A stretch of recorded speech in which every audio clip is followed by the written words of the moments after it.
Os que trouxeram a Bíblia, abram comigo no livro do Gênesis,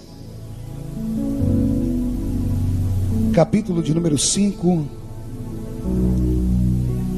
versículo de número 24.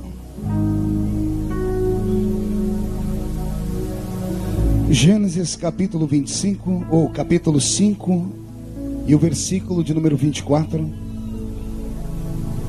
está escrito assim: E andou Enoque com Deus, e não apareceu mais, porquanto Deus para si o tomou.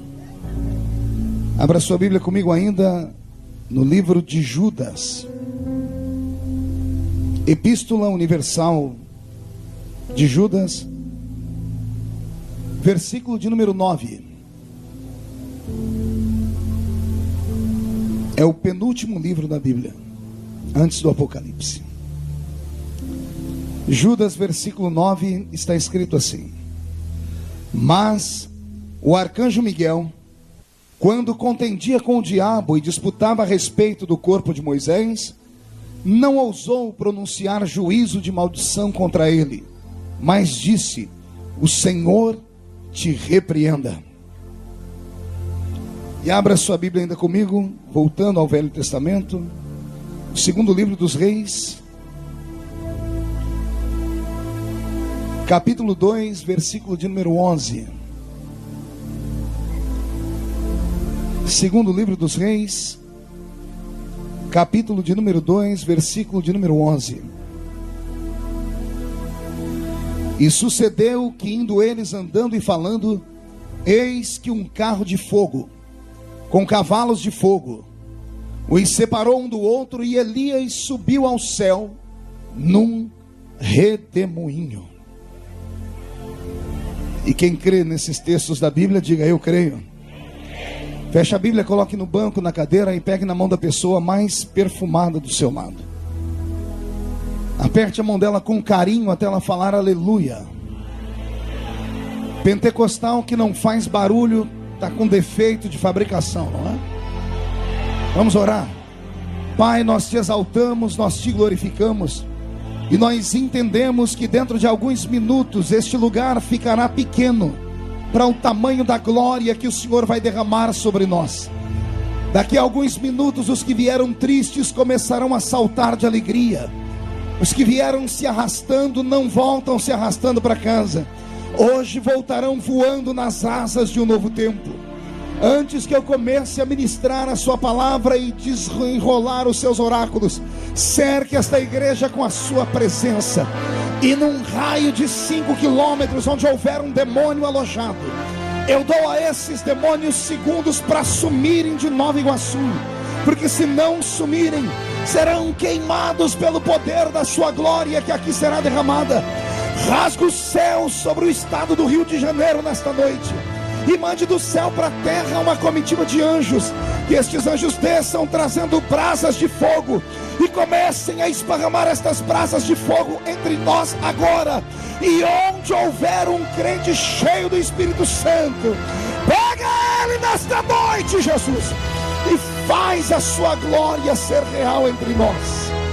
Fala conosco, fica conosco, em nome de Jesus, meu Pai. E a igreja que é soberana diz, e os que podem, tomem o seu assento, aplaudindo a Jesus, porque Ele é bom.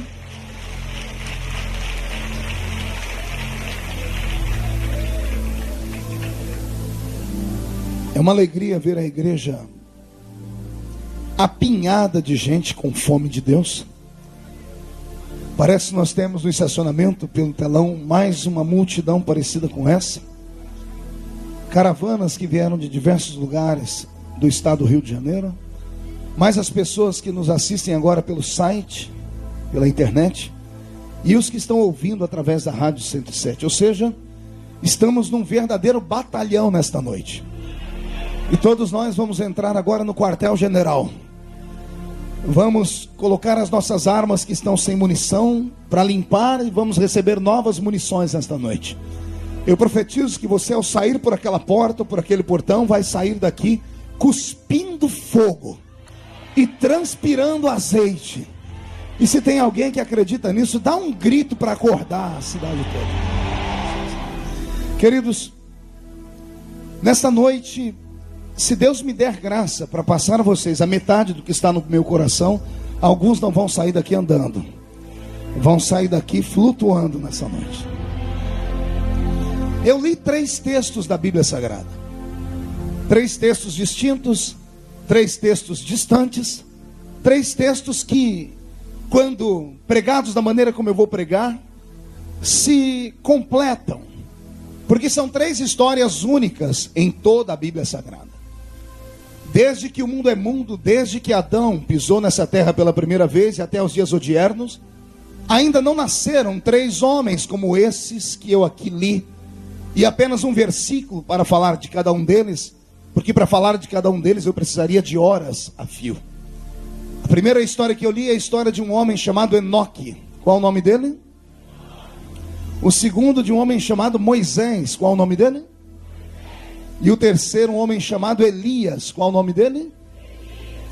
O que é que esses 3 homens têm em comum? Se suas histórias se distanciam, algumas em até milhares de anos. A história de Enoque é uma dessas histórias que, quando nós meditamos nela por um pouquinho de tempo, e a curiosidade aguçada ao coração do crente faz ele ir além um pouquinho aqui das escrituras, porque o estudante da Bíblia, ele tem que estar preparado para buscar subsídio em outros materiais. E quando você descobre, como eu descobri, a importância de Enoque no seu tempo, na dispensação em que ele aqui viveu, um homem que num tempo onde a corrupção do gênero humano era tão grande, tão grave, que o próprio Deus desistiu da humanidade, mas no meio de tanta gente corrupta, Deus encontra um homem, pega ele pela mão, e para não falar com ele no meio de uma sociedade podre e pérfida, Deus vai arrastando ele para um meio do seu coração, para dentro do tapete da revelação. E quando ele está bem longe, já caminhando muito com Deus, e ele quer voltar para casa, Deus olhou para ele, viu o caminho e disse: Enoque, você andou tanto comigo, que você está mais perto do céu do que lá da terra onde você mora. Então eu quero que você venha morar comigo aqui. E a Bíblia Sagrada diz que Deus para si o tomou. Enoque foi um homem que viveu num tempo distante, muito distante, longe de tecnologia, longe de acesso à internet, longe de equipamentos que dão ao homem até a capacidade, entre aspas, de prever o que vai acontecer. Na verdade, tudo por psicologia natural. Mas quando abrimos a Bíblia, lá no outro livro que eu li, no livro de Judas, antes dos versículos que eu li, você vai encontrar Judas gritando para nós ouvirmos assim: e assim profetizou o 7º depois de Adão, Enoque: eis que é vindo o Senhor com milhares dos seus santos. A profecia é tão profunda e tão perfeita, que ele não diz que Enoque viu o Senhor vindo com milhares dos seus anjos. Enoque, o 7º depois de Adão, teve uma visão transcendental. Ele enxergou os dias em que estamos vivendo. Mas ele não enxergou esses dias de luta, de tribulação, não. Ele enxergou depois da igreja ser arrebatada. Ele enxergou um pouquinho além, depois das bodas do Cordeiro. Ele viu quando Jesus, depois das bodas do Cordeiro, tomou a sua noiva e veio implantar o seu reino aqui nesta terra. E ele, que viveu milhares de anos de nós, gritou bem alto para todos ouvirem: eis que é vindo o Senhor com milhares dos seus santos. E um daqueles santos era você. Não, eu vou falar de novo. Um daqueles que Enoque viu há milhares e milhares de anos era você. Você concorda comigo? Então olhe para a pessoa do seu lado e pergunte: você concorda com o pregador? Não precisa nem responder. Por esta cara feia eu já vi que você não concorda porcaria nenhuma. Porque se você fosse um daqueles santos que Enoque enxergou, você não estaria de braço cruzado, não estaria me olhando com esse olho seco, parecendo um de sapo que morreu no dia de enchente, não estaria com essa boca travada, essa boca de aço, essa língua de ferro, esse queixo de concreto. Os santos do arrebatamento fazem barulho.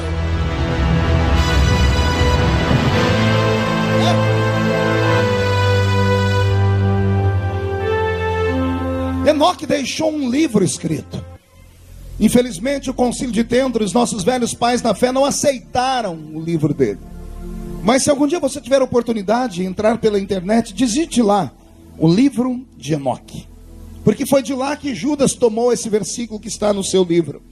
E você vai ver Enoque contar para nós uma história e uma dispensação angelical. E Enoque desenha no seu tempo como foi que os guardiões do céu desceram à terra. Ele conta com detalhes a queda do grande arcanjo, e etc, etc, e etc.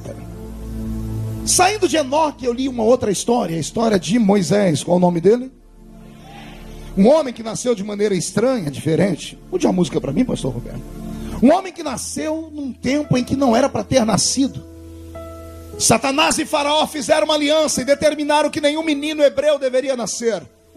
E as 12 tribos de Israel, quase todas elas, se entregaram ao grande Faraó, dizendo: não vai nascer menino mais, porque nós não vamos deixar mais os nossos filhos se casarem. E eu provo isso ao ler a Bíblia, porque naquela época, filho de uma tribo casava com a filha de outra tribo. E de repente nós encontramos no livro do Êxodo, no capítulo 2, verso 1, a história de uma única tribo que teve coragem de casar os seus filhos. E veio um homem da tribo de Levi e desposou uma filha também da tribo de Levi, e se casaram, Anrão e Joquebede. Numa época em que não era para nascer ninguém. Não, pastor, Faraó disse que era para não nascer só menino, porque se nascesse menino morria. Pois bem, naquele tempo, menina não era bem-vinda na casa dos hebreus. Mulher era vergonha, homem era assassinato. E como eles temiam a Deus, não queriam que mais ninguém casasse, porque eles não tinham método contraceptivo e não sabiam saber o sexo da criança que viria. Se nasce homem, morte. Se nasce menina, vergonha. Hebreus não querem nem vergonha e nem assassinato. Eles param de se casar, mas uma tribo maluca resolve dar 2 filhos para o casamento. E tinha que ser a tribo dos levitas. Me dá até um arrepio só de falar isso aqui, porque a tribo dos levitas não é uma tribo normal. Quando eu estava estudando a história da tribo dos levitas, pastor João Nunes, eu dei muita gargalhada. Eu descobri que os levitas não gostavam de pegar no pesado, arcanjo. Os levitas não gostavam de trabalhar, não gostavam de carregar tijolos. Foi a tribo mais difícil que os hebreus, que os egípcios, pastor Roberto Marinho, tiveram para controlar. Mas tinha 2 coisas que essa tribo sabia fazer. Pergunte o quê? Só falo se todo mundo perguntar. Pense num povo que sabia dançar e cantar. Ah, você não pegou, eu vou falar de novo. Pense num povo que sabia dançar e cantar. E era o único momento à noite, quando as 11 tribos estavam cansadas de tanto trabalhar, de pegar no pesado. A única tribo que no meio do deserto, que no meio da escravidão, pegava os seus tamborins e os seus tambores, era a tribo dos levitas. Eles diziam: nós não trabalhamos para encantar o coração de Deus e de vocês. E eles cantavam na terra e Jeová ficava de pé lá em cima do trono. Quando Moisés determinou a morte dos adoradores do bezerro, você vai encontrar só uma tribo se levantando, dizendo: nós vamos matar esses adoradores. Nenhuma tribo teve coragem de se determinar, mas a tribo dos levitas disseram: nós vamos matar. E alguém perguntou: mas vocês vão matar o irmão de vocês? E eles disseram: irmãos nossos não adoram bezerro, irmãos nossos dançam e cantam para Deus. E por isso se tornaram a tribo dos sacerdotes. E é por isso que nós aqui dentro hoje só pertencemos a uma tribo, a tribo dos levitas. Aquele que está entre nós é o leão da tribo de Judá, mas nós somos levitas. Quem é levita aqui? Deixa eu ver. Então dá um grito de glória a Deus mais forte, bem alto. E por isso estamos aqui. E quando o diabo juntou com o Faraó e disse: não vai nascer mais nenhum filho, vem 2 da tribo dos levitas e resolve ter logo 3 filhos de uma vez. Você não entendeu? Eu vou falar. Não era para ter nenhum, porque se é menino, morte. Se é menina, ninguém quer ser pai de menina no mundo antigo. Então era para ninguém casar e não ter nenhum. Faraó não quer que os hebreus se multipliquem. Aí vem uma única família da tribo dos levitas. Um menino da tribo de Levi desposa uma moça da tribo de Levi, casam e tem logo de cara 3 filhos de uma vez. Um para honrar o pai, o outro para honrar o filho e o outro para honrar o Espírito Santo. Miriam, Arão e... Não ouvi. Miriam, Arão e... Acotovela o seu irmão, diga: conhece esse Moisés? Pense num homem que não é normal. Pense num homem que brigou com o próprio Deus. Pense num homem que Deus chamava ele e pedia conselhos para ele. Eita, isso é forte. Já imaginou o Deus criador do céu e da terra pedindo conselho para ele ou não? Está escrito na Bíblia. Leia lá o livro de Gênesis, depois Êxodo, Levítico e Deuteronômio. Tem um resumo dos outros livros todos. Você vai ver Deus falando com Moisés e Deus chegando um dia para dizer assim: eu vou destruir esse povo. Ó Moisés dizendo: se eu fosse o Senhor, eu não destruía não. E por que não? Me convença. O que os outros povos vão dizer? Que o Senhor tirou o povo do Egito só para matar eles aqui? Vão chamar o Senhor de frouxo. Você tem razão. Levanta e manda o povo marchar, porque eu não destruo mais ninguém. Mas teve um dia que Deus não suportou. Falou: hoje eu vou falar para Moisés que eu vou destruir, e ele vai vir com aqueles argumentos humanos dele, e eu já vou com um contra-argumento. O Senhor chama Moisés e diz: vou matar todo mundo, e antes que você defenda eles, eu já tenho uma solução. Qual, Senhor? Eu mato o povo e faço de você uma nova nação. Proposta, com todo respeito, papai do céu, proposta indecente essa. Porque se fosse para mim, para o pastor João Nunes, para o Jairinho, eu não sei vocês dois, mas eu que sou pastor de igreja, se Jesus chegar em mim e falar: meu filho, eu vou matar essa igreja inteira e te dou outra. Tem dia que eu vou falar: Jesus, mata mesmo. Sangue, fogo e coluna de fumaça. Não tem nada mais difícil do que lidar com um crente. Nunca tão satisfeito. Nunca. Nada, pode ser o culto mais poderoso do mundo. Antes de chegar em casa, o vaso trincado deixa o azeite escorrer. Nada conquista eles. E quando Deus falou para Moisés, a palavra veio do alto, entrou pelo ouvido, passou pela cabeça. Antes de descer para o coração, Moisés caiu de joelho e falou: papai do céu, antes de eu ser tentado, risca o meu nome do teu livro, mas não faz isso. Imagina Deus olhando e falando: esse camarada não é normal não. Você falou o que, Moisés? Eu falei que o senhor pode riscar o meu nome do seu livro se o senhor for matar eles. E Deus olhou e falou: aí também não dá, né, Moisés? Você é o único que é meu amigo aqui, que conversa comigo, que entra na minha tenda, que vem aqui falar comigo e sente a minha presença. Eu não posso riscar o teu nome. Então perdoa o povo. Então vai, Moisés, por você eu perdoo esse povo. Eu estou dizendo que o homem não era normal. Agora vem a parte mais dura de se entender. Olha para o seu irmão e diga: aperte o cinto para não cair. Muda a música, Roberto. Tem um dia que Moisés sobe um monte e desce com 2 tábuas na mão. 2 tábuas da lei. Eu queria saber o que estava escrito naquelas tábuas. Só o abençoado do Moisés sabia. Porque quando ele vai chegando aqui embaixo, ele pega o povo adorando um bezerro. Ele tinha ficado 40 dias lá em cima. Quantos dias? Sem comer e sem beber. 40 dias em jejum. Quando ele desce do monte, Deuteronômio capítulo 9, verso 16, se não me falha a memória, ele desce e vê o povo adorando um bezerro, e é ele quem diz: e quando eu vi vocês adorarem o bezerro, quebrei as tábuas que estavam na minha mão, e voltei para o monte, e mais 40 dias, e mais 40 noites, não comi pão, e nem bebi água. Ele passou 80 dias de jejum. É o maior jejum da Bíblia. Ele fez um jejum de 80 dias. E qualquer ser humano aqui que trabalha na área da saúde sabe o que eu vou falar. Ninguém consegue ficar quase 3 meses sem comer e sem beber. Quando Moisés viu o povo adorando bezerro, ele partiu para cima do monte com a seguinte sentença na cabeça dele: não suporto também ficar mais perto desse povo, porque eles traem Deus toda hora. Então eu vou para o monte e vou morrer aí em cima. Prefiro morrer aí do que ficar com idólatras aqui. Quando ele chegou lá em cima e Deus olhou para a compleição física dele, sabendo que ele já estava indo, Deus fez algo com ele que nunca mais fez com ninguém. Deus envolveu Moisés numa nuvem.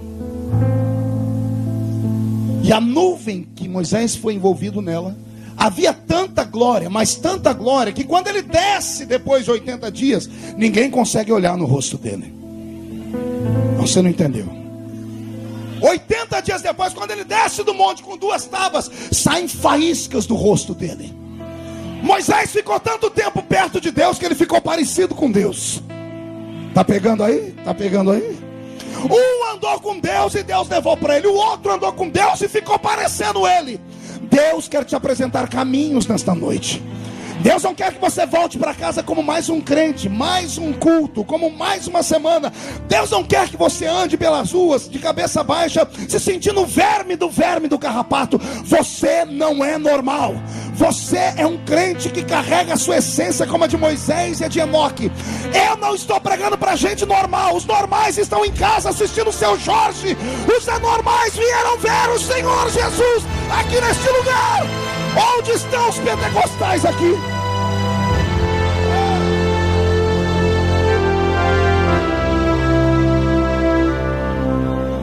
O Wellington é o meu produtor de TV, tá ali, ele gosta das revelações. Olha que revelação é essa você nunca ouviu. A ciência diz que o homem é aquilo que ele come. Sim ou não? Por quê? Porque o homem é feito de terra. E nós comemos terra transformada. Pergunta para o seu irmão se ele sabia disso. Todo mundo aqui come terra. Só que a terra que você come é transformada. Porque a verdura vem, os legumes vêm, o peixe vem, a vaca vem. Porque a vaca come o quê? E o capim vem da onde? Tudo que nós comemos é terra transformada. Então dê uma olhadinha na pessoa do seu lado agora. Olha esse corpinho em forma de um botijão de gás ou de uma tábua de passar roupa. Você escolhe. Isso aí é resultado de uma dieta. Essa pele bonita é vitamina E, se não me falha a memória. Esse aqui, se o ser humano evangélico ele é o templo do Espírito Santo, o Gesiel é a catedral do Espírito Santo. Cabe mais Espírito Santo aí do que aqui. Olha o tamanho disso. Oh glória. Voltando ao raciocínio.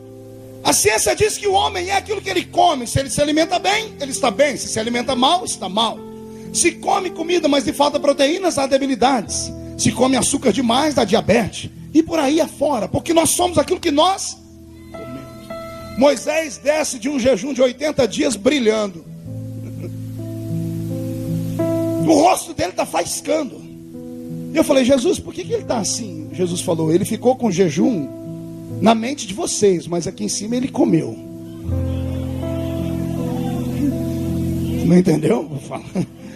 Ele ficou de jejum na mente de vocês, mas ele comeu aqui. Eu falei, ele comeu o que, Senhor? Ele se alimentou da minha glória. Por isso comeu tanta glória que desceu com glória no rosto, nas mãos, nos braços. Eu estou dizendo que você serve a um Deus que não é normal também. Perguntam para nós por que esses crentes fazem tanto barulho. É simples, amigo. Entra aqui dentro e procura a imagem do nosso Deus na parede. Não tem. Você que pergunta por que nós fazemos tanto barulho, a explicação é essa. Quando você entra na sua igreja, lá está a imagem do seu Deus pendurado numa cruz, amarrado numa cueca samba canção, com um semblante caído, magro, parecendo uma vareta, ensanguentado. Quem é que consegue fazer barulho diante de uma morte? Agora aqui dentro você procura a imagem do nosso Deus, não está na cruz. O nosso saiu da cruz tem 2000 anos, é só isso.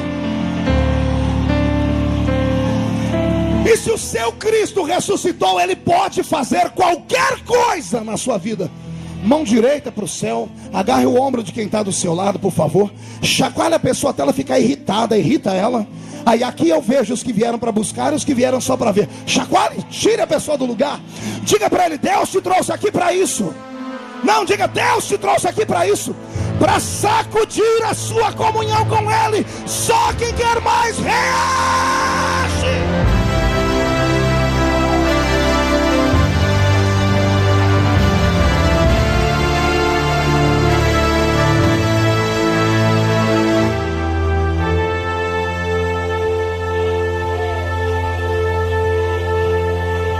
Esse Moisés que fez tanto, operou tanto, e eu estou resumindo bem.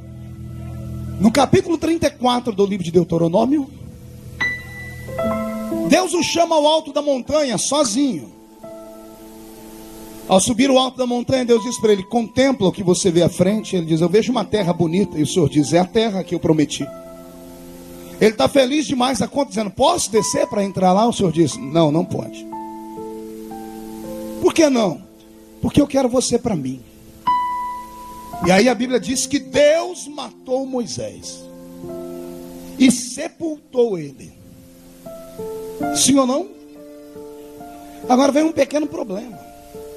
Se Deus matou ele, sepultou ele, por que no livro que eu li aqui, no livro de Judas, no versículo 9, nós vamos ver a maior potência angelical, que é o arcanjo Miguel, sendo interpelado por Satanás. E Satanás dizendo: onde é que está o corpo de Moisés? Porque eu quero fazer uma imagem dele para o povo ter a quem adorar. Igreja de São Moisés.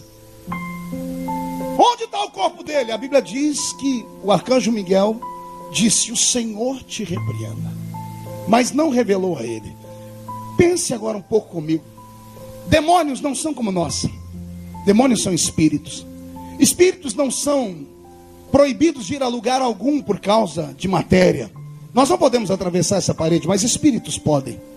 Se espíritos atravessam parede, espíritos atravessam o chão também. Quando Moisés subiu ao alto daquela montanha e Deus o envolveu na sua nuvem de glória e o matou e o sepultou, quem escreveu essa história? Respire fundo, isso aqui é outra revelação. Quem escreveu Deuteronômio capítulo 34 foi Moisés. Quem escreveu? Então quer dizer que Moisés escreveu antes de morrer. E ele escreveu exatamente a morte dele. É o único homem ao lado de Jesus que sabia a hora exata que ia morrer. Moisés e Jesus sabiam exatamente o dia, a hora e o momento de morrer.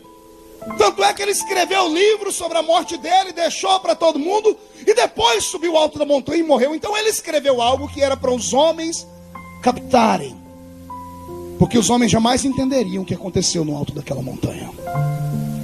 Se ele morreu e foi sepultado, os espíritos teriam encontrado a sua tumba, a sua cova e os seus ossos. 30 dias depois que ele sobe aquela montanha e não desce, os hebreus enviaram caravanas lá para cima para procurar o corpo dele e não acharam nenhum DNA de Moisés. E isso mexeu com a minha cabeça. Eu fui estudar e descobri que a palavra sepultar, no original em que está escrita a Bíblia, significa esconder.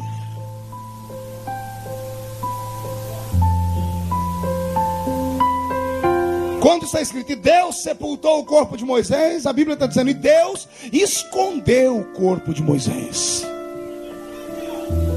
Anos mais tarde, não muito tempo, só 3.000 anos depois, quantos anos depois? Tem um nazareno andando na terra, acompanhado dos seus 3 mais chegados. Ele recebe uma ordem, ele diz aos 3, vamos subir comigo ao Monte Tabor.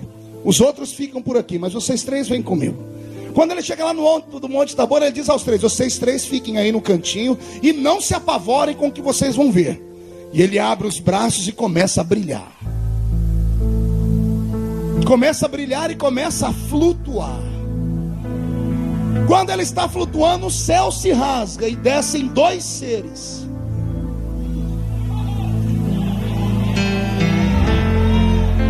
Um é Elias e o outro é... Não ouvi? Mas está escrito em Hebreus 9:27 que ao homem está ordenado morrer uma só vez, vindo depois disto o juízo. Quem morre não aparece mais. Então se aquele homem apareceu é porque ele não morreu, pastor. Ele chegou lá em cima, Deus botou ele dentro da tenda da congregação. Eu até penso que Deus ia matar ele, porque ele tinha 120 anos. Os únicos amigos dele eram artrite, artrose, osteoporose, reumatismo, catarata. Mas Deus olhou para ele e disse, a sua folha de trabalho é muito grande comigo. E alguns escrevem, Moisés não entrou na terra porque bateu na pedra. Oh Moisés, coitado desses homens que escrevem coisas tão paradoxais. Eu sei que aquela pedra representa Cristo. Eu e você sabemos que estudamos teologia. Moisés não sabia. Mas está escrito que Deus mandou ele falar e ele bateu. Quem é que não erra? Quem é que não tropeça? E você acha que foi por isso que ele não entrou na terra prometida? Não, é porque Deus sabia o que ele ia fazer na terra prometida com 120 anos. Fala para mim. Você tem 120 anos de idade, o cajado virou muleta, bengala. Você vai fazer o que na terra que manda leite e mel com 120 anos? Vai sentar numa maca e ficar esperando a morte chegar e dizer, eu cheguei aqui? Não, Deus tinha coisa maior para ele. fez assim: Moisés, como o seu sonho é um e o meu é outro, o meu é maior que o seu. Você quer entrar na terra prometida? Eu vou te levar para ela, mas não a terra da terra. Eu vou te levar à terra que transcende os pensamentos. E Deus abraçou o corpo de Moisés e arrebatou ele para o céu. Meu corpo está arrepiado. Eu abro um parênteses, ou ponho ponto e vírgula e vou para a terceira história, senão não consigo pregar nunca aqui. O terceiro que eu li é Elias. E hoje nós vamos desmistificar algumas coisas que os crentes falam errado, porque não leem direito. A maioria dos crentes pentecostais que conheço dizem que Elias foi para o céu numa carruagem de fogo. E ele não foi para o céu numa carruagem de fogo. Está escrito. A Bíblia diz que ele andava ao lado de Eliseu e veio uma carruagem de fogo e separou Elias de Eliseu. Enquanto Eliseu está aqui embasbacado, vendo o carro e o cavalo de fogo se perdendo e perdendo a bênção, porque tinha uma promessa: se você me ver ser arrebatado, você recebe o que você quer, que é a porção dobrada. Deus mandou aquele carro com o cavalo de fogo para tirar a atenção de Eliseu. E Eliseu está aqui quase perdendo. Agora, quando ele percebe, fala: que carro de fogo? Eu quero ver o meu senhor Elias. O cavalo some com o carro e tudo. E quando ele olha para cá, a Bíblia diz que um redemoinho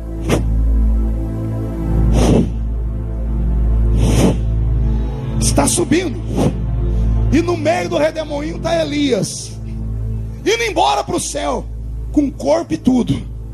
E quando ele está lá olhando assim, foi: Eliseu perdeu a bênção. Quando ele pega Eliseu olhando, diz: esse aí é atrevido. E Eliseu grita: cadê a minha bênção? Antes de Elias subir, ele tira uma capa e joga. Quando Eliseu pega, vem sobre ele a porção dobrada do Espírito que estava em Elias. Então diga para o seu irmão: Elias foi ao céu em um redemoinho. Agora, posso falar uma coisa para vocês? Ninguém fique escandalizado, não. Se eu falar besteira, depois o senhor conserta, pastor João. Eu tenho dificuldade em também entender um redemoinho levando um homem. O redemoinho são forças de vento, sul e norte, que se entrosam e giram numa velocidade fantástica, e tudo que está dentro dele não para, fica rodando também. Se é um redemoinho, como está escrito, Elias deve ter chegado no céu tonto, de tanto ter rodado. Como é que ele vê Eliseu lá embaixo? Eles viram algo parecido com um redemoinho, mas não era um redemoinho. Alguém já assistiu aqueles filmes de ficção, quando uma espaçonave joga um raio e leva a pessoa para cima? A pessoa é abduzida. Não conte para ninguém. Elias foi abduzido. Pastor, o senhor acredita em ET? Mas é claro, eu leio a Bíblia. Não, pastor, o senhor acredita no ET de Varginha? É claro que não, bocó. Nem no ET do Steven Spielberg, tá? E nem no Independence Day. Não. ET significa extraterrestre. E o que é extraterrestre? É aquilo que não é da terra. Tudo que não é da terra é um extraterrestre. Deus não é da terra. Jesus, esse nasceu na terra, mas o Cristo que estava dentro dele não era da terra. Os anjos não são da terra, demônios não são da terra, então existem ETs. Aliás, eu estou pregando para um monte de ET aqui. Não se ofenda não, eu estou te elogiando. A Bíblia diz que quando aceitamos Jesus como Salvador, nós estamos aqui, mas não somos mais aqui. Quem está aqui, mas não é daqui? Não fiquei satisfeito. Só quem está aqui aguarda o arrebatamento da igreja. E se o arrebatamento se der agora, quem aqui sai da terra e vai para o céu, dá um grito de glória!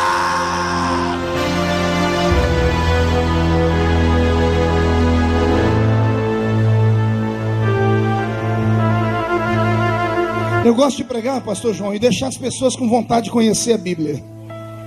Os que gostam de coisas malucas, leiam o primeiro e o segundo capítulo de Ezequiel depois.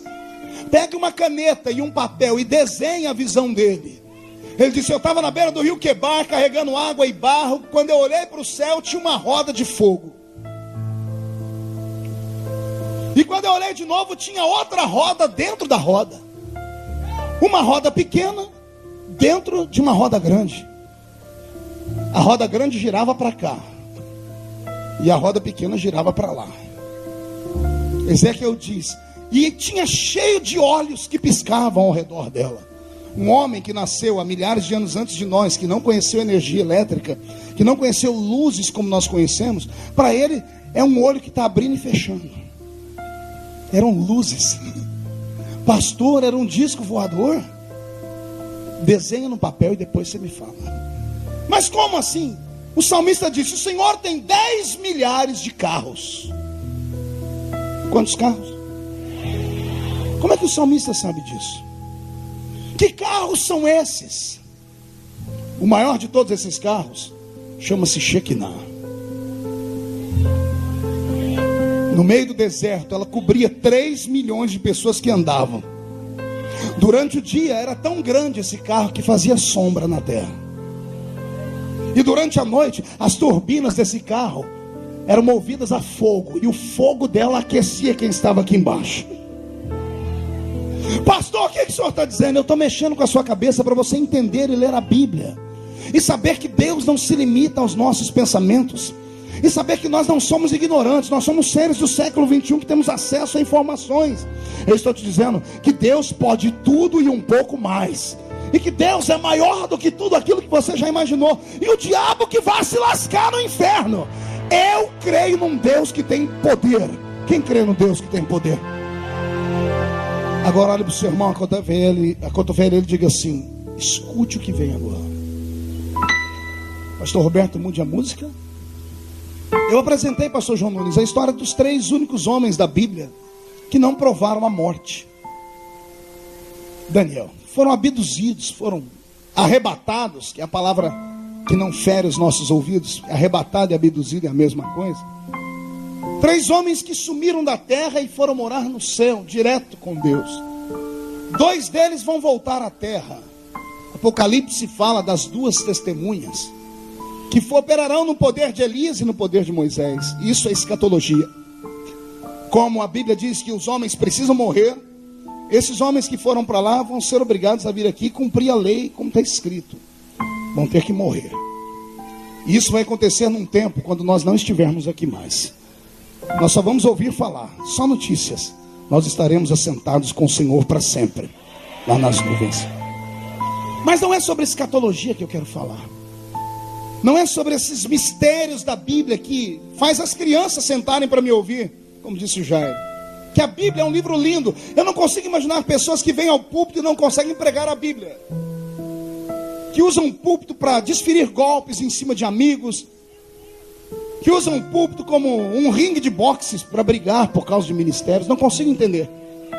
Eu li a Bíblia mais de 30 vezes. Eu prego a Bíblia desde criança. Eu tinha 13 anos quando comecei a pregar, mas eu li a Bíblia inteira de capa a capa quando eu tinha 9 anos de idade ainda.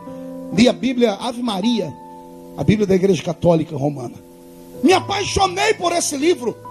E aí quando alguém pergunta: como é que você não se afasta? Por que depois das pedradas você permanece? Por que você não saiu da Assembleia de Deus? E eu digo: amigo, eu conheço a Bíblia. Os meus pés foram fincados numa rocha. Pode vir o vento que for, eu posso até envergar, mas o vento passa, eu estou de pé de novo. É assim que eu aprendi. Se você conhecesse o livro que você carrega na mão, você não ficaria tão triste nas reuniões, não ficaria pensando em tantas coisas esquisitas que a vida te propõe, não ficaria aí duvidando de todo mundo e fazendo hora extra. Sai daqui e faz uma hora extra lá no terreiro de macumba perto da sua casa. Imagina você que quando eu solto algumas coisas aqui, você não vê porque você está olhando para mim, mas daqui eu vejo o crente fazer o sinal da cruz. Porque os crentes não conhecem mais o livro que carregam. Não se escandalize. Um dia desse eu estava assistindo um filme daquele japonês, ou é coreano, chinês, cearense, é tudo igual. Zoinha, tudo. Jack Chan, esse aí, chinês. Jack Chan é chinês, segundo o pastor Jairinho, que conhece tudo. O Jack Chan estava, mas pense numa mentira, ele bateu num 100 homem. E depois, quando ele estava cansado, ele catou uma metralhadora de um deles e apontou, e todos os 100 levantaram as mãos. E ele puxou o gatilho para matar, não saía nada. Aí ele olhou para a metralhadora, olhou para ele, saiu um de lá do meio, catou a metralhadora da mão dele, deu 2 apertãozinhos aqui, não sei onde, deu uma rajada para cima que ele se encolheu. E o ator do filme disse assim para o nobre herói Jack Chan: do que adianta ter uma arma poderosa na mão se você não sabe usar ela?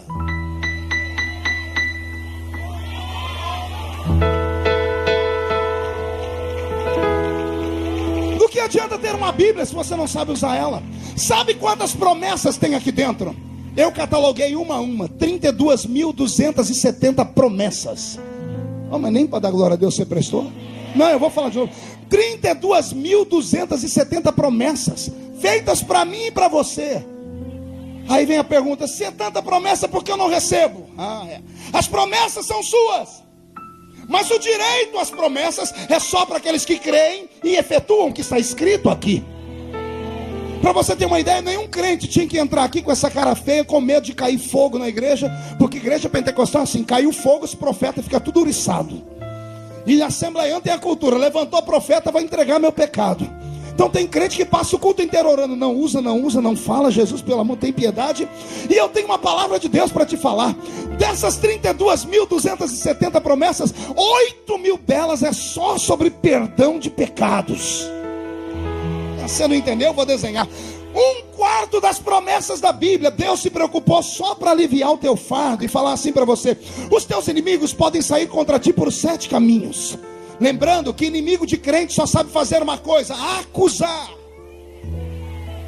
Vou falar de novo: inimigo de crente é só demônios que acusam. Jesus disse: o seu inimigo não tem carne, não tem osso, são espíritos, e eles vêm na sua mente te acusando. Eles viram o que você fez no verão passado, eles sabem o que você está fazendo agora, e eles te acusam. Então toda vez que a Bíblia fala de uma promessa contra inimigos, entenda: não é inimigo que pisou no seu dedão, não é inimigo que te mandou embora, são inimigos de acusação. Se os seus inimigos vierem contra ti por um caminho, eles fugirão de ti por 7 caminhos. A Bíblia Sagrada diz na boca de Davi: se levantar contra ti 11.000 demônios de acusação, 1.000 cai de um lado, 10.000 cai do outro, e você não pode ser atingido. E para encurtar a conversa, que nós temos um pouco tempo aqui, Paulo sancionou a lei do perdão, recitando Romanos 8:1: nenhuma condenação há para os que estão em Cristo Jesus nosso Senhor. Quem está em Cristo Jesus aqui? Então enlouquece nesse lugar. Eu estou aqui para te dizer que não há motivos para você ficar borocochô. Não há motivos para vir para o culto e ficar com essa cara de tacho. Você perde muito tempo do seu culto e muita energia espiritual lembrando do seu passado e com medo de todas as coisas, e olhando para a roupa da pessoa, do irmão que pisou no seu pé, do quimba de cigarro que você não fumou. Você perde muito tempo com porcaria. Deixa eu te dar uma palavra: quando você atravessar aquela porta e entrar, se sinta um vitorioso. Não, você não entendeu, eu vou falar de novo. Ao atravessar aquela porta, você está imune a demônios. Não há nenhum demônio aqui dentro. Os que tem já estão tudo amarrado e expulso. Os demônios sabem que aqui em Nova Iguaçu não dá para vir, então nem hora extra eles fazem, eles somem daqui. Então num culto igual a esse, eu não admito você ficar parado. Quem é pentecostal perdoado, reage.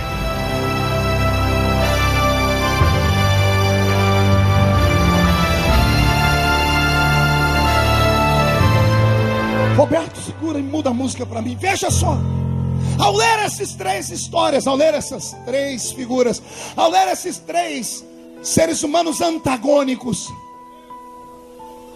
o meu coração quase sai pela boca. Quer perguntar o porquê? Eles tinham a mesma matéria que eu tenho. Jairo, eles tinham as mesmas necessidades que nós temos. A Bíblia diz que Elias era um homem sujeito às paixões, como nós somos. Eles não eram super-homens de aço, não tinham asas nas costas para voar, não saíam raios cósmicos das mãos deles, não podiam voar. Mas esses 3 homens fizeram alguma coisa que fez o dono do universo parar e olhar eles. Há alguma coisa dentro deles que fez Deus parar por um momento tudo que ele estava fazendo com o universo e sentar para olhar a vida deles e deu a eles como pagamento uma passagem direta para o céu sem morrer. A minha pergunta: o Deus deles é verdadeiro ou é uma história com E? O Deus deles é real? A Bíblia é verdadeira? Ou é um livro de conto de fadas? Você crê nesse livro? Você crê nas histórias que eu falei?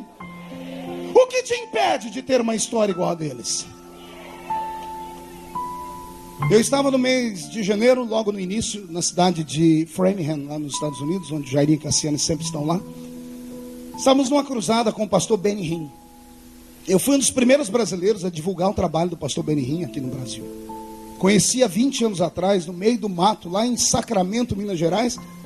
Na época eu estava de lua de mel, quando me deram uma fita de vídeo. E quando eu vi aquele homem estender as mãos, soprar, na época ele soprava, hoje ele não sopra mais. E caindo a multidão, eu parei, congelei o vídeo, botei a mão na televisão e disse: é real? O que esse homem tem? Uma vez eu consegui numa cruzada dele no estado de Connecticut, lá nos Estados Unidos, e eu sentei na plataforma, mas eu era um ilustre desconhecido. Quando ele começou a pregar, que raiva, que vontade de agarrar o microfone, eu falei: vou ensinar esse homem a pregar. Porque nós brasileiros conhecemos e pregamos de maneira profunda e com intimidade. Poucos americanos brancos, porque o pastor Benny Hinn faz parte da leitura dos pregadores brancos. Na América tem ainda um problema de segregação. Tem pregadores brancos e pregadores negros. Os negros têm a pegada dos brasileiros. São pentecostais até o tutano dos ossos deles. Os brancos são comedidos. Se você for uma cruzada do pastor Benny Hinn, você vai ver ele se irritar com qualquer movimento e barulho. É tudo em silêncio. E eu sou canela de fogo. Quando eu vi aquele homem fazer aquilo, eu falei: Jesus, se eu pegar aquele microfone. E eu comecei a falar sentado: o que é que ele tem que eu não tenho? Me deu uma raiva.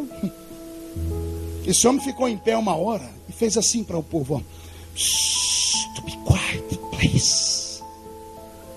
It's here. I'm feeling the Holy Spirit. Ele começou a sussurrar, dizendo: fique em silêncio, por favor. Eu sinto ele aqui. O Espírito Santo está aqui. O tecladista dele começou a tocar e ele começou a dançar, pastor. Começou a bailar. E eu comecei a olhar e falei: se é na minha igreja, eu tomo o microfone da mão dele. Púlpito não é balada? Até que ele parou assim. Tínhamos aqui umas 500 pessoas e aqui um estádio. Ele estendeu as duas mãos e disse: Holy Spirit, touch the people now. Espírito Santo, toque o povo agora. Quando ele estendeu a mão, não ficou ninguém em pé, pastor. Sabe o que é 30, 20 mil pessoas caídas no chão de uma vez? E eu estava lá, caidão em cima do púlpito. Você ri porque não era você. Eu perdi o rumo na minha casa, eu saí correndo para a cadeira e sentei minhas pernas bambeado. E eu falei: Jesus, é o apocalipse, é o arrebatamento. Daqui a pouco lá no corredor, um homem com a cadeira de roda nos ombros pedindo oportunidade. E ele vem segurando a cadeira de rodas no ombro. E o pastor Benny Hinn: solte a cadeira. Ele disse: não, eu fiz um voto. Eu só solto depois que eu contar o que aconteceu. Eu estava na minha casa e minha mulher falou que o senhor vinha pregar. Eu te vejo pela TV, mas o senhor prega muito ruim. O ginásio inteiro riu. Eu falei: isso é verdade. O senhor estava pregando e eu estava dormindo. Mas teve uma hora que o senhor parou de pregar aí que eu dormi gostoso. Mas eu acordei com o senhor dizendo assim: toque nele agora. E alguém pegou-me pela perna, me puxou e me derrubou da cadeira. E eu levantei bravo: quem me derrubou da cadeira?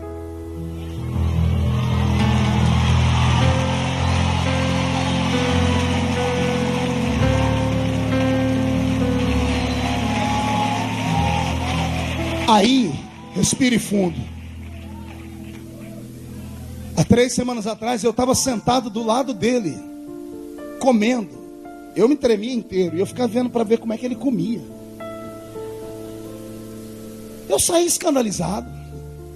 Falei, Jesus, um homem come igual eu, veste uma roupa igual a minha, conversa, brinca. Lembrou do Roberto, que o Roberto tocou na igreja dele lá em Orlando, morou lá na Flórida um tempo.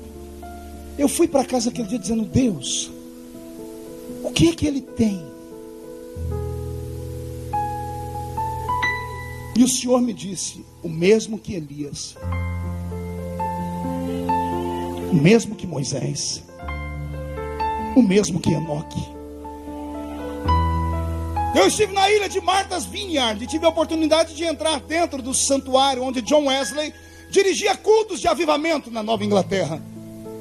Ele morreu já tem anos e muitos anos, mas quando você entra dentro do santuário e senta em silêncio, o corpo arrepia por inteiro. Gesiel está sempre lá na ilha de Martha's Vineyard, está dizendo o que é verdade. Você senta no santuário, o homem morreu tem anos, mas o corpo da gente vai se arrepiando inteiro. Ficou alguma coisa na terra. O que é que Charles Finney tinha? Se ele era um crente igual a você, meia boca, fumava e bebia, presbiteriano fraco. Até um dia no culto uma mensagem pegou ele e ele disse, eu quero ser santo. E Deus disse, então eu assino embaixo. E ele começa a andar pelas ruas em santidade. As pessoas param, olham para ele, começam a tremer e se joga no chão, agarrando as pernas dele, dizendo, ora por mim para eu ser perdoado. Eu olhei para você e não vi você, vi um espelho, e no espelho eu me vi em pecado. O que tinha o gordo e barbudo evangelista de Chicago, chamado Moody, que levou 1 milhão de almas aos pés da cruz. Quando Chicago se incendiou, literalmente falando, Moody ficou tão desconcertado que ele diz, vou passar fome porque os membros da minha igreja não creem mais em Deus. Era o maior pregador, mas aí ele entra dentro de um quarto, se tranca, dobra o joelho no chão e gordo como era, faz de tudo para ficar ali agachado e diz, Senhor, eu não quero sair desse quarto do jeito que eu entrei. Vem sobre ele uma unção de Deus, que ele cai, rola para debaixo da cama e fica entalado. Não consegue sair, e ele grita, Deus, tira um pouco da unção, senão eu vou morrer. Ele saiu dali, todo mundo via o mesmo homem. Ele pregava os mesmos sermões, mas as pessoas começaram a dizer, tem algo diferente em você. Meu corpo está arrepiado. Não é o conhecimento que destaca o homem, não é o timbre da voz que destaca o homem, não é a capacidade de administração ou a forma de tocar que destaca o homem. Isso chama-se unção. Eu vou falar de novo, isso se chama unção. E a unção é o efeito do ato de ungir. E ungir é separar para uma obra especial. Eu não prego para crentes normais, eu prego para crentes ungidos. Quem é separado aqui? Então abre a mão direita, bate no peito e diga, eu sou separado, portanto sou ungido. Se sou ungido, levante a mão direita, põe na sua cabeça, há uma unção sobre a minha vida. Tem unção na sua vida? Então mostre ao diabo, mostre a sua família, mostre aos seus colegas de trabalho, mostre aos crentes da igreja. Chegue em casa hoje, pare na frente do espelho, olhe para aquela imagem e diz, você vai parar de fumar, você vai parar de beber, você vai parar de adulterar, você vai parar de ficar na internet até altas horas nos sites pornográficos, você vai tomar vergonha na cara, porque a unção que está sobre você é terrível, é tremenda. Deixa eu te contar um segredo. Sabe qual é o seu problema? Você passa muito tempo admirando os outros. Você passa muito tempo estudando a vida dos outros e perde o tempo de ungir e cuidar da sua própria vida.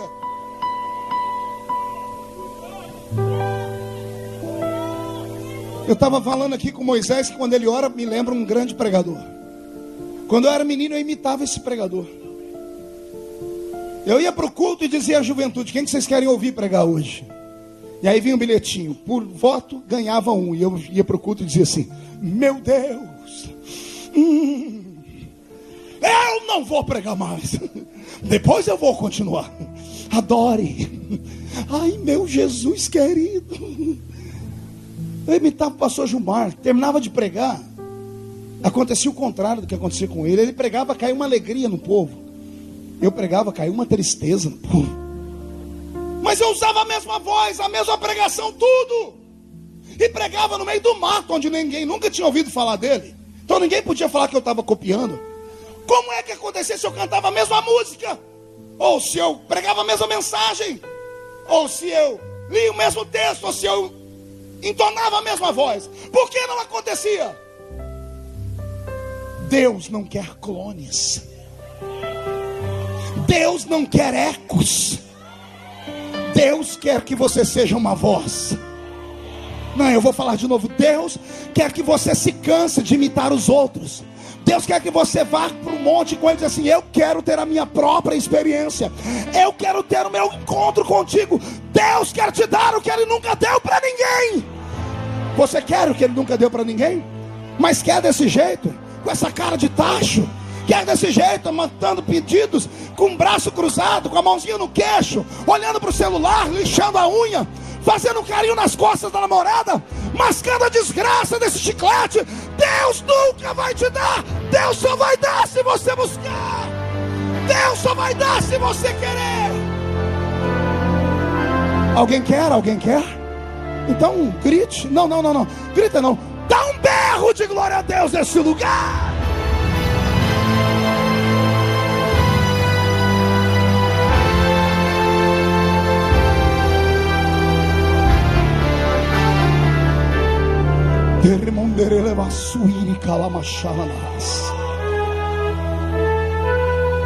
Você não sabe o que há dentro desta igreja e aí pelo telão.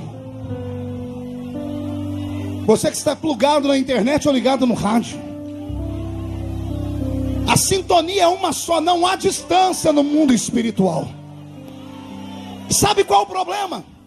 O seu problema é que quando você vê alguém pular e gritar, você para tudo para olhar para a pessoa e rir, e debochar, e sentar com seus amigos na rodinha de escarnecedores e falar: não precisa de tudo isso. Amigo, você não conhece Deus. Você não conhece experiência com Deus. Você jamais será alguém se você continuar desse jeito. Aqui não é um tribunal de justiça. Aqui é a casa da misericórdia. Aqui nós buscamos a presença e a experiência.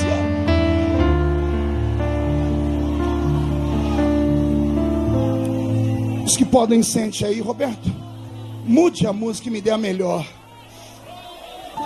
Eu vou falar agora com lágrima nos olhos.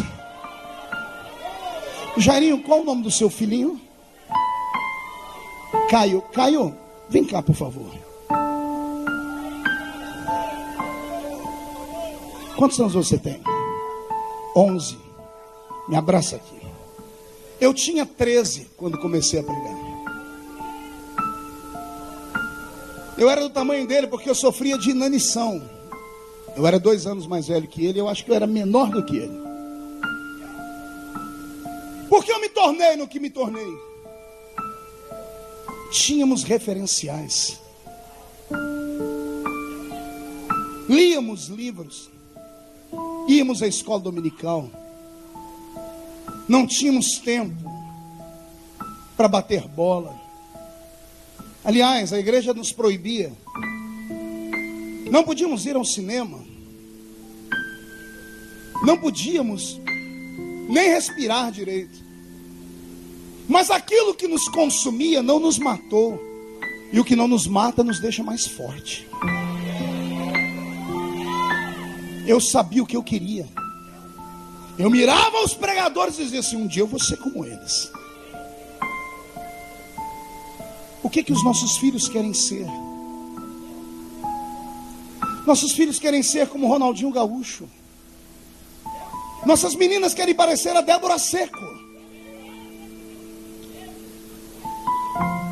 Nossos filhos não conhecem mais Deus, nem a glória de Deus. Há um conflito de gerações. Os que estão de cabelos brancos, estão na igreja há muito tempo, não conseguem quase que comungar com a nossa geração. Somos uma geração de movimento. Pulamos e gritamos. Mas há um vazio aqui dentro. O que nós vamos deixar para os nossos filhos? Eu me emocionei quando o Jairinho disse que o Caio chegou em casa e discutiu sobre a pregação que eu fiz. Essa é a intenção. Essa é a intenção. É mover os nossos filhos para que haja uma sobrevida da igreja. Quando eu era menino, lá no meio do mato, o pastor falou assim um dia para nós: amanhã vai estar pregando aqui um ex-defunto. Caramba, a igreja ficou louca. No dia seguinte, até os não crentes vieram para ver o ex-defunto. Eu, pequenininho, fui me escorregando de cá de lá e sentei bem no primeiro banco. Chegou com o pastor um ancião, cara fechada. E o pastor, tremendo, terminou a parte do louvor, fez a oferta rápido e disse, com a palavra, o ex-defunto. E pega a palavra um senhor já de idade, João de Oliveira. O senhor conheceu? Era amigo do pastor João Nunes. João de Oliveira, e ele, esse homem, antes, ao invés de pregar a igreja em silêncio tétrico, enfiou a mão no bolso, tirou um atestado de óbito, assinado por um monte de médico, que passou na mão dos presbíteros. Eu morri, fui ao céu, e Jesus não me deixou entrar. Eu estava nos braços de Jesus, e Jesus disse, João, você é muito bem-vindo aqui. Então me deixa entrar. Não posso, João. Porque eu estou em pecado? Não, João. Olha lá para baixo. Abriu o céu e ele olhou lá para baixo. Ele viu uma casinha coberta de palha seca, um caixão no meio da sala. Ele deitado no caixão e num canto, uma anciã com 14 filhos chorando. Ele viu a porta abrir e entrar um outro pastor, João Colenda. O pastor está dizendo que o irmão João Colenda contou esse testemunho para ele, aqui para o pastor João Nunes. Irmão João Colenda olhou para a família em desespero, 14 filhos, dobrou o joelho na frente do caixão do João de Oliveira e agarrou a mão dele e disse, Jesus, devolve João de Oliveira, porque não tem ninguém para cuidar dos filhos. Mas não foi assim instantâneo, foram 4 horas de oração, e o povo chegando para o velório, e o pastor com a mão na mão do defunto ajoelhado, Jesus, devolve João de Oliveira, Jesus. Jesus olhou para o João e disse, João, meu filho, fica para outro dia, mas eu não posso te receber aqui, porque a oração de um justo pode muito em seus efeitos.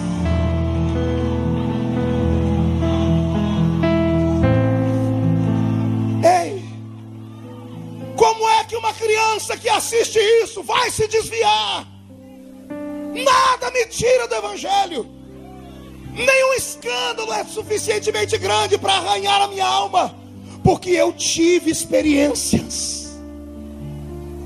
Mas eu disse para as minhas filhas no mês de abril do ano passado em Camboriú, as minhas 3, olhei para elas com lágrimas nos olhos e disse na frente da multidão, eu amo vocês, morreria por vocês e mataria por vocês, mas o que o papai tem eu não consigo arrancar daqui e plantar em vocês, porque é pessoal.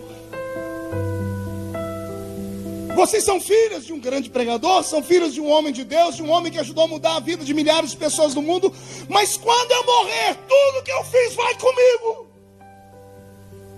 Não tem como colocar em cima de vocês. Eles começaram a chorar e eu disse, se vocês não começarem a buscar a experiência agora, vocês vão terminar a vida como muitos crentes que estão aqui dentro hoje, que vêm para a igreja vazios e voltam loucos, se incomodam com o barulho do Pentecoste. Graças ao sacrifício dos velhos pais, tem anéis de formatura no dedo. Graças ao sacrifício dos velhos que fundaram a igreja na base da enxada, hoje tem os seus carros importados, entram nas suas casas confortáveis, passam o final de semana nas praias, mas não sabem o poder de uma oração no monte. Não sabe o que significa passar uma madrugada com Deus, brigando com o diabo. Não sabe o que significa um culto como esse, Você não sabe o que está acontecendo aqui. Anjos estão voando de um lado para o outro, levando mensagens ao céu, trazendo respostas para a terra. Satanás está furioso, o inferno está com raiva desta igreja, porque o inferno sabe o poder de uma palavra como essa. Mas eu quero dizer que não tem Zé Pilintra, Zé Pilantra, Chucaveira, Tranca-Rua, Preto Velho. Não tem força no inferno que roube o que Deus está te dando. Então pega, pega, pega, pega, pega, pega, pega. Pega o que Deus está te dando.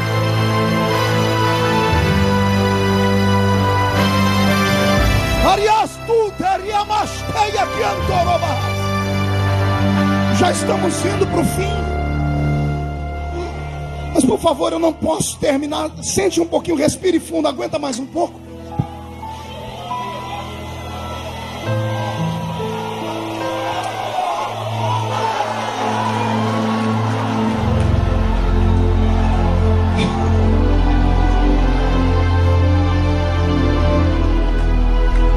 Foi num lugar assim que eu nasci. Uma palavra aos obreiros, aos pregadores,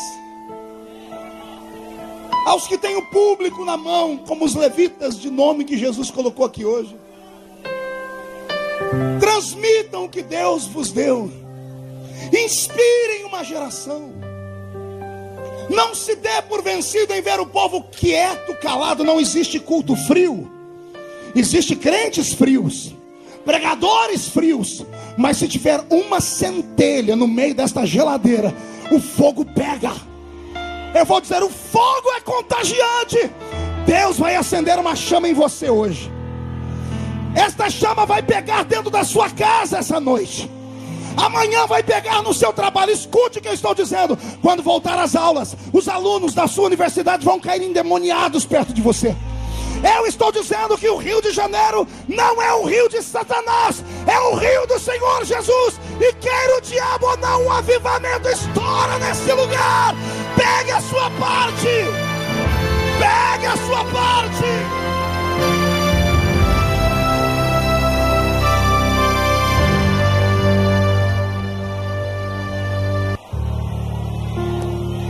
Enoque, Moisés e Elias andaram tanto com Deus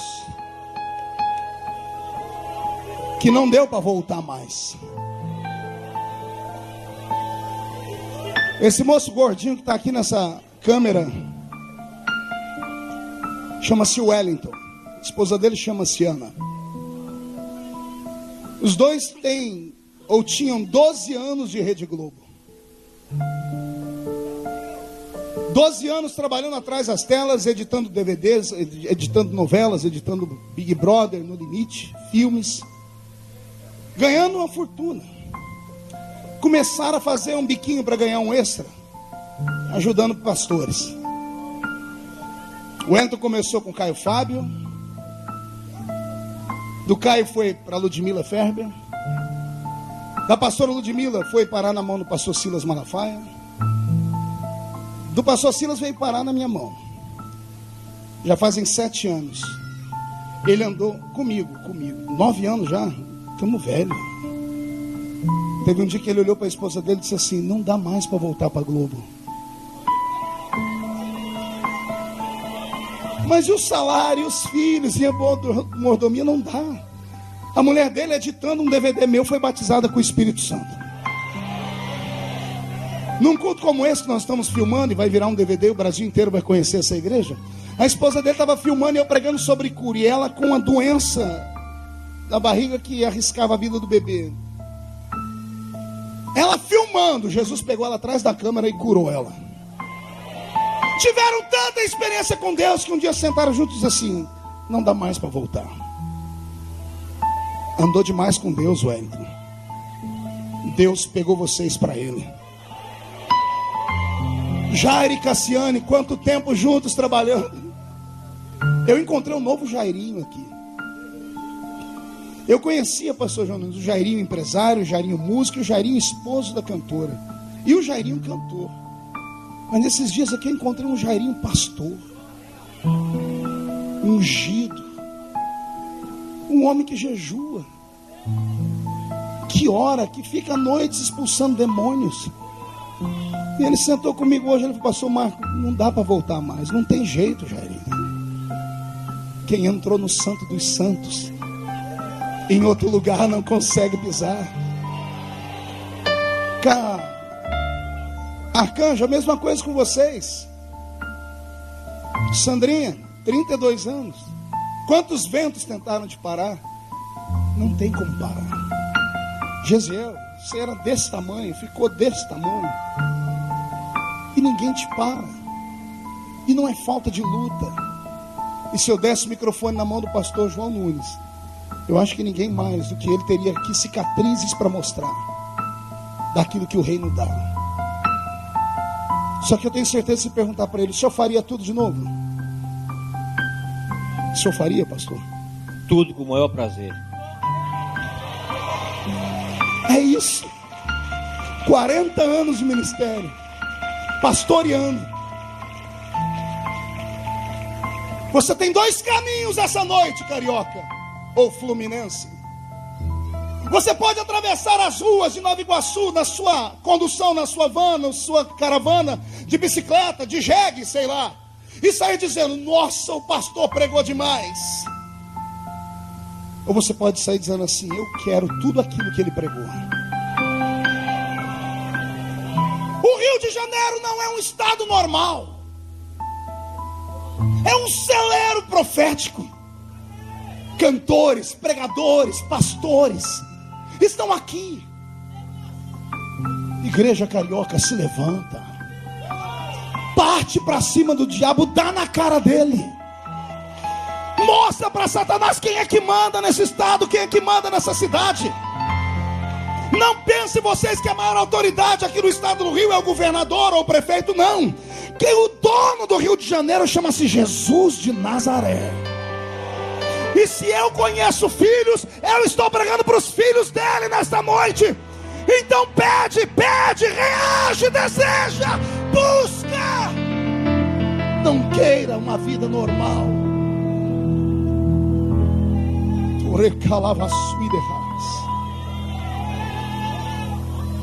A contragosto, porque geralmente é isso que acontece. Me escute, filhos, crianças. A contragosto, esse tecladista aqui com 6 anos de idade entrou num conservatório. O pai e a mãe obrigando, debaixo de pancada: vai aprender piano. 6 para 7 anos, ganhou um prêmio como um grande tecladista. Começou a tocar na igreja. Ele me disse que teve dias na igreja que o pastor dele só deixava ele tocar enquanto o oficial não chegava. Quando o oficial chegava: sai para lá, menino, sai para lá. Aqui não deu mais, ele foi para os Estados Unidos, começou a trabalhar com pastor, foi se aproximando, se envolvendo, saiu do alpendre, entrou no átrio. Do átrio, pastor João Nunes, ele entrou no lugar santo. Aí começou a trabalhar com o pastor Benihim, o maior pregador do mundo. Veio para o Brasil, sofreu ataques de homens que parece que vivem para matar o sonho dos outros. Deixa eu te dar uma palavra: não deixe pessoas matarem os seus sonhos. Seja quem for, homens tiram o que homens dão. O que Deus dá, não tem macho que tire. Deus permite esses homens colocarem vírgula, até ponto e vírgula. Deus às vezes permite eles colocarem um hífen. Um hífen é aquilo que separa uma frase da outra, uma palavra da outra, um tempo de raciocínio. Mas Deus não deixa esses homens colocarem ponto final. Está entendendo o que eu estou dizendo? Ponto final, quem coloca é só aquele que começou a escrever. E o que eu vou falar agora é para arrancar tatu da toca e sabiá do toco.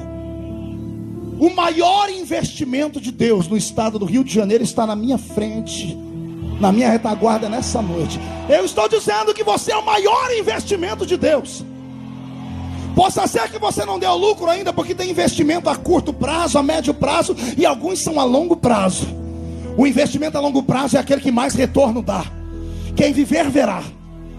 Quem viver verá, para ver Deus fazer uma cirurgia nas suas costas, e implantar um par de asas nas suas costas, e colocar na sua mão um passaporte carimbado para o mundo inteiro. Não tem portas mais fechadas diante de você. Os seus sonhos se tornam uma realidade. O seu ministério vai pegar fogo. Vão ter que te respeitar, porque você vai andar com Deus e Deus vai levar você para Ele. Se você crê no que eu estou dizendo, volte a sonhar.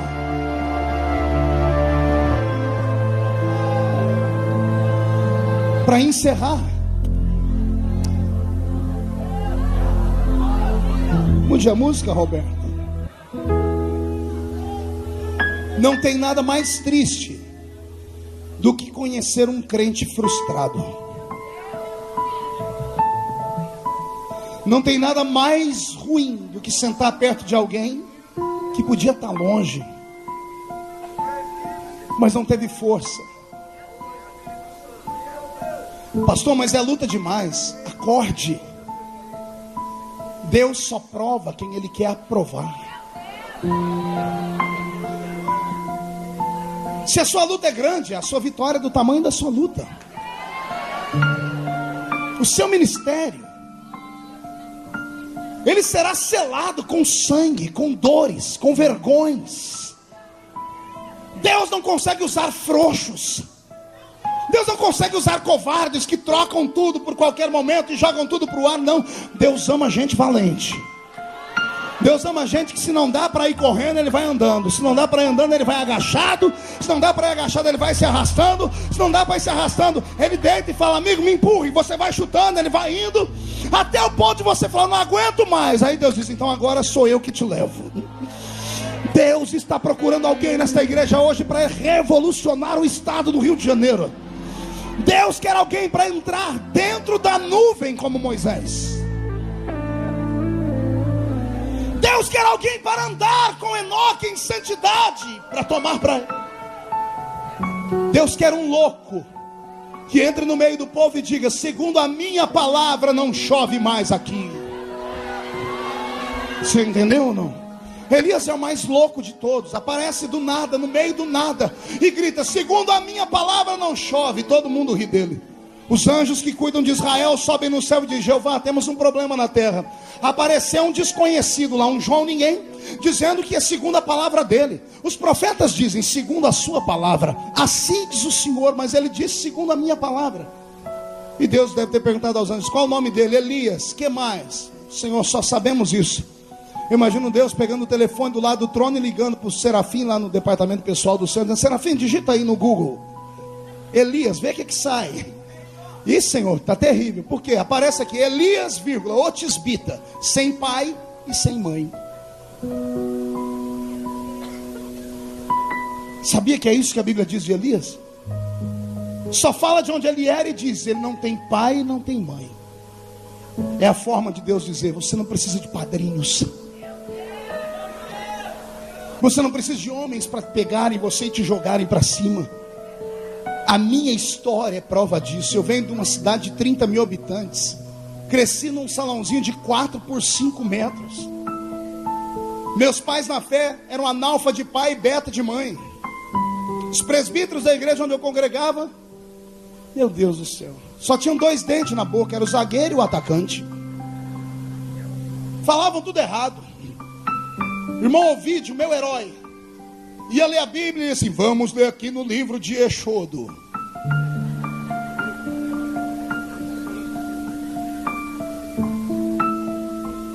O dia que Deus tomou ele disse: vamos ler aqui no livro do profeta Albuquerque. Mas não tem Albuquerque na Bíblia, um vídeo? Tem. O Albuquerque é aquele que falou assim: aviva a tua obra, Senhor. No meio dos anos, no meio da ira, lembra-te da misericórdia. Era Abacuque. Naquele dia nós descobrimos, pastor João Nunes, que ele não sabia ler a Bíblia não. Que alguém lia para ele, ele decorava, ia para o culto e soltava. Esse velho um dia chegou no culto, foi cantar o hino da harpa. Oh, miséria. Ele ia cantar o hino, ele pegava só a primeira frase. Ele falou: vamos cantar aqui aquele hino da harpa. Já refúgio a glória eterna de Jesus, o Rei dos Reis. seguirão as suas leis. Ele foi cantar esse hino. Olha o que ele aprontou. Ele fez uma mágica. Ele conseguiu pegar uma letra e colocar dentro de uma música. Ele começou assim: já refúgio a glória eterna de Jesus, o Rei dos Reis. Em breve os reinos deste mundo seguirão as suas leis, e os sinais da sua vinda já se mostram cada vez. Ele conseguiu colocar asa branca. Não, o pior não foi isso. Caiu um fogo na igreja. Gente pulando, falando em línguas. E a gente ia perguntar para a irmãzinha lá: o que aconteceu? Deus deu um cântico espiritual por bom vídeo. Foi nesse lugar que eu cresci. Eu tenho calos na minha mão que não saem.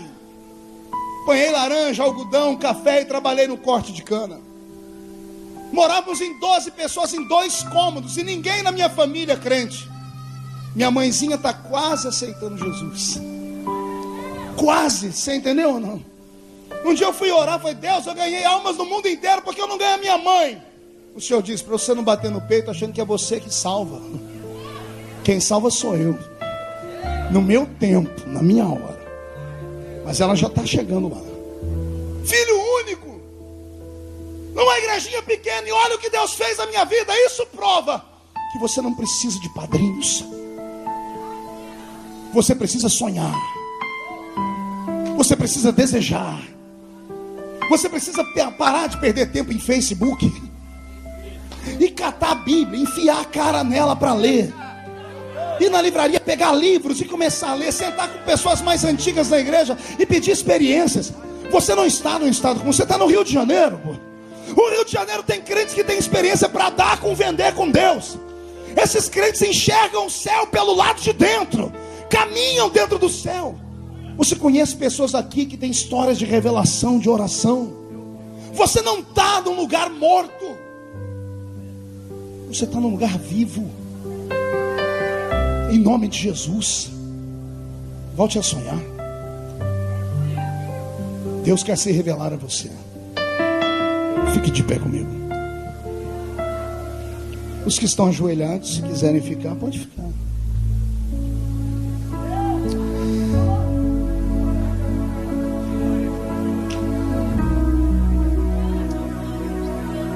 Em nome de Jesus, não deixa sair de você aquilo que eu falei essa noite.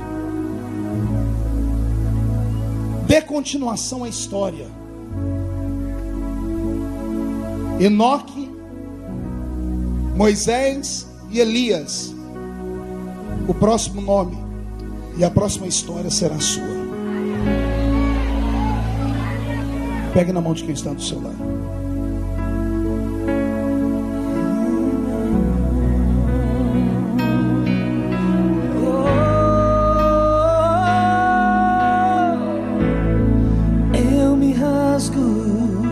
Se rasgue por inteiro, faço tudo, mas vem novamente. Eu mergulho na mirra ardente, mas peço que sua presença aumente.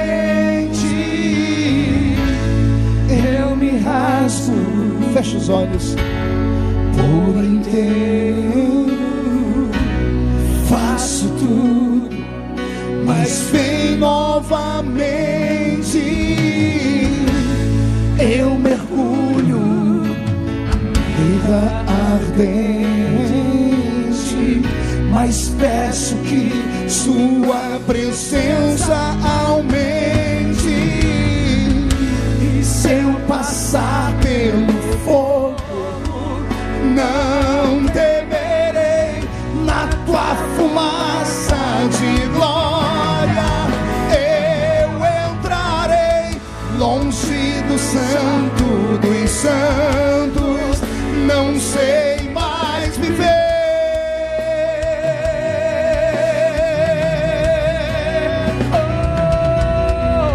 E se eu passar pelo fogo,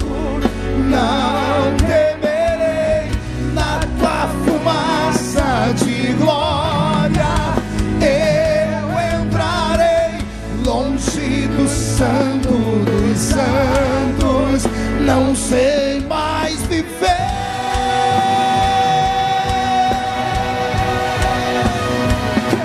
Já pisou no santo dos santos, em outro lugar, não sabe viver.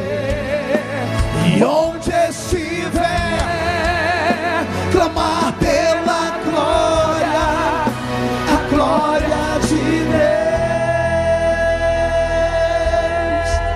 Eu vou pedir para vocês fecharem os olhos, soltarem as mãos e pegarem o irmão pelo braço. Nós vamos cantar o cântico dos serafins. Nós vamos dizer que Deus é santo por uns 2 minutos. Aprenda a melodia. Santo,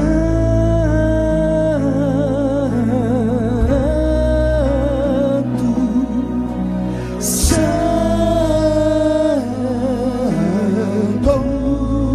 Aprendeu? Santo,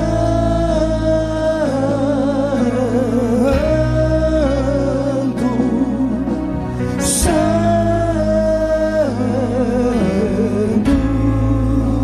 De novo, santo, santo,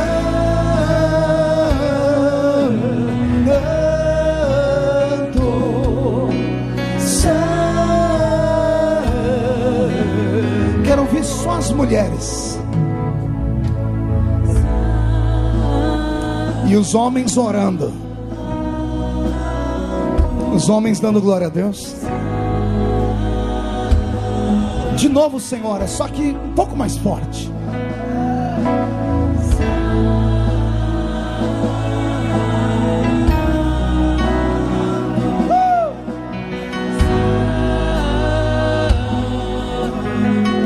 Mais uma vez, senhoras.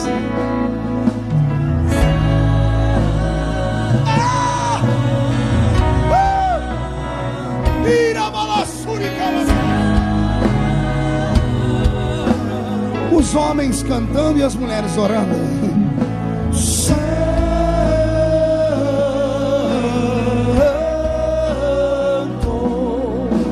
santo. Cavalheiros, uma vez mais.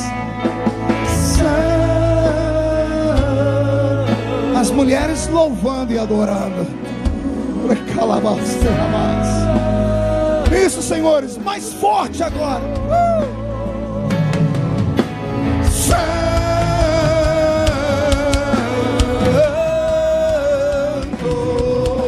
santo. Vai lá! Toda a igreja louvando. Receba a cura, receba o batismo com o Espírito Santo.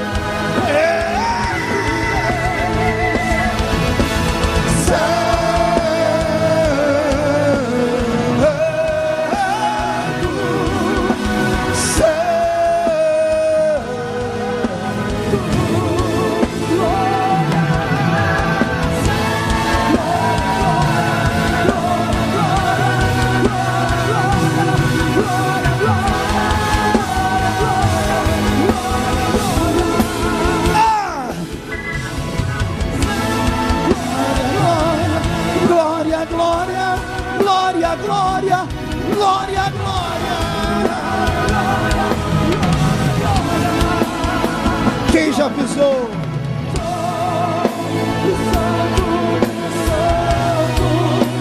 Em outro lugar, não sabe viver. E onde estiver, clamar pela glória, a glória de Deus. Fecha os olhos.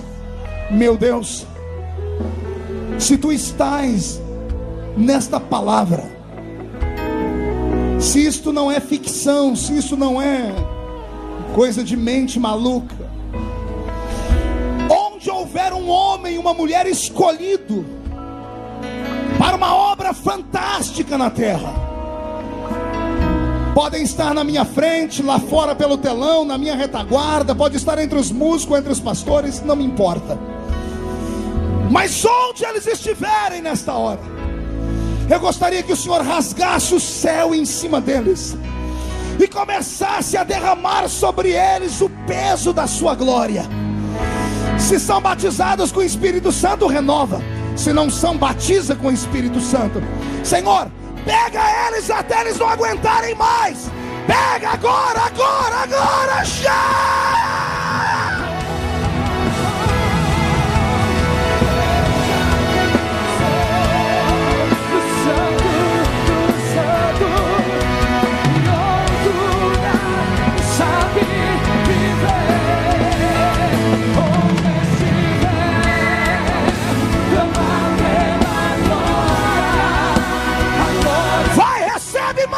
Recebe mais, recebe mais. Quem já pisou no Santo dos Santos, em outro lugar, não sabe viver. E onde estiver, clamar pela glória, a glória de Deus. Levante as duas mãos para o céu, onde você estiver, chacoalhe elas. Faça uma tomada disso, cinegrafista. Chacoalhe suas mãos. Faça isso aí pelo telão, faça isso em casa. Dê meia volta, fique cara a cara com alguém, mas não toque na pessoa. Fique cara a cara com alguém, escolhe uma pessoa. Chacoalhe a mão sobre ela. E eu ministro sobre as suas mãos agora. Eu profetizo que uma unção de cura divina, de batismo com o Espírito Santo, de libertação, uma unção de arrebatamento de sentidos cai sobre a sua mão. Por favor, se você crê na sua chamada, ministra sobre a pessoa agora, agora, agora, ministra!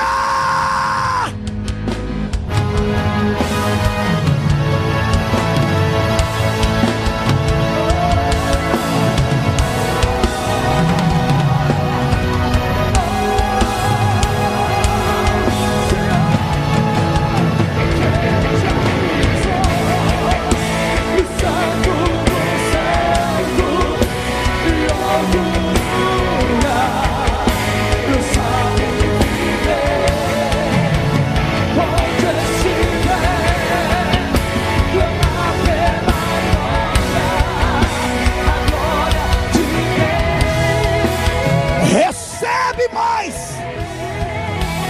Quem já pisou no Santo dos Santos e outro lugar, sabe viver.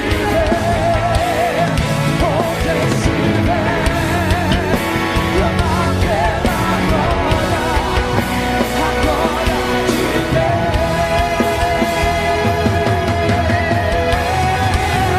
Quem já pisou no Santo dos Santos, em outro lugar, não sabe viver.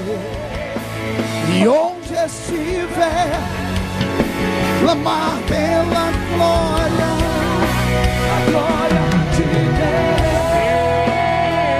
Eu já estou terminando. Feche os olhos, feche os olhos. Eu vou pedir para que todos os homens abaixem os braços e abracem a si mesmos. E todas as mulheres que querem uma dimensão de Deus, levante as duas mãos. Meu Deus, ainda no século 21 encontramos barreiras nas denominações. Muitas mulheres têm vontade, mas não têm oportunidade. E eu estou no púlpito de uma igreja que reconhece o ministério feminino. E é aqui que o Senhor determina nesta noite a mudança da sua filha. Onde houver uma mulher escolhida para uma obra espetacular, Pai, sopra a sua glória sobre ela. Já! Não sei mais viver.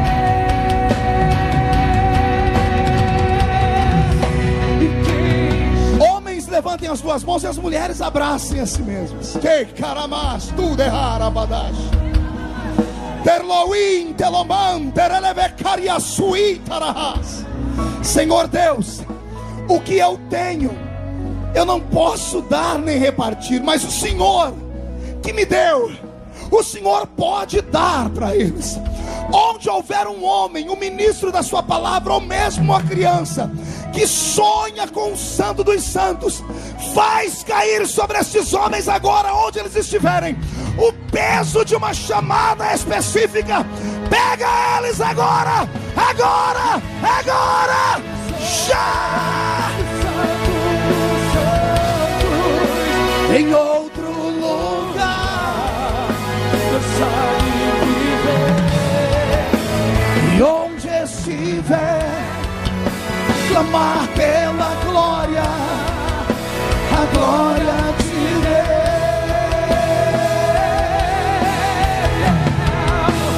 Quem já pisou no Santo dos Santos, em outro lugar, não sabe viver.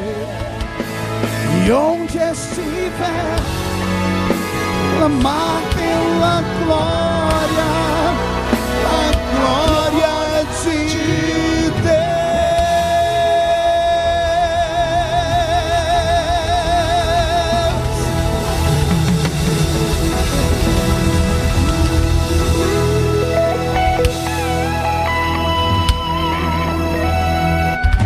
Pegue na mão de quem está do seu lado, feche os olhos.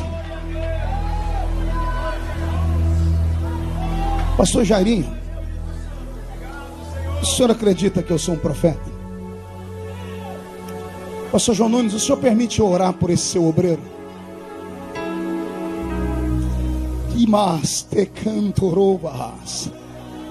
Pai,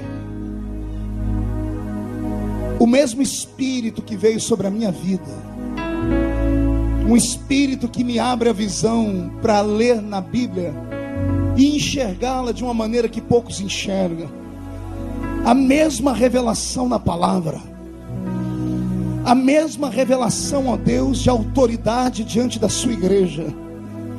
O seu filho me confidenciou o desejo dele. Eu não posso dar a ele, mas tu podes. Pai, incrementa o ministério do pastor Jairo Manhães, faz cair sobre ele um peso de glória, uma unção renovada. E a próxima vez que ele agarrar o microfone para pregar, cantar ou ministrar, os corações vão sacudir no peito e os ouvidos vão tinir, porque hoje, Senhor, o Senhor vira o ministério do seu filho do avesso. E todos os que participam do culto da bênção com ele, Pai, onde estiverem, dos diáconos às diaconisas, os que oram, os que ministram libertação, os que ajudam no culto, pega um por um, Jesus, e muda a história deles já!